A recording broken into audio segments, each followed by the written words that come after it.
नमस्कार। मेरा नाम उज्ज्वल राज है। उम्र 18 साल, पटना बिहार से हूँ।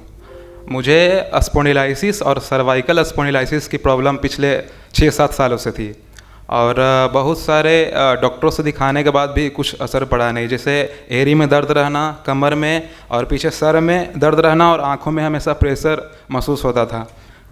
कुछ दिन पहले ही, शायद 1-1.5 महीने पहले, मैंने आचार्य जी का वीडियो देखा जो रिकमेंडेशन में आया था मुझे।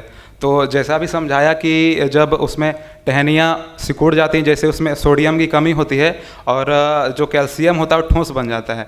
और उसी वीडियो के देखने के बाद मुझे पता चला कि शायद यही एक तरीका है जिससे मैं अपने बीमारी को ठीक कर सकता हूँ।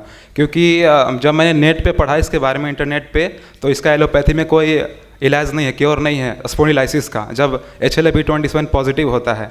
तो मैं पिछले ही कोर्स में आने वाला था, लेकिन जब मैंने अपने फैमिली वालों से शेयर किया तो उन्हें यहाँ मतलब मुझे भेजने पे विश्वास नहीं किया कि कहाँ जा रहे हो, क्या जा रहे हो, कोई डॉक्टर नहीं है, नाम नहीं पता, नहीं यूट्यूब से देख के तुम पागल हो गए हो। अब मुझे मैम ने और आचार्य जी ने फास्ट पे रखा 2 दिन, और जब कल मुझसे भूख बर्दाश्त नहीं हुई तो मैम से कहा कि मैं कुछ खा सकता हूँ।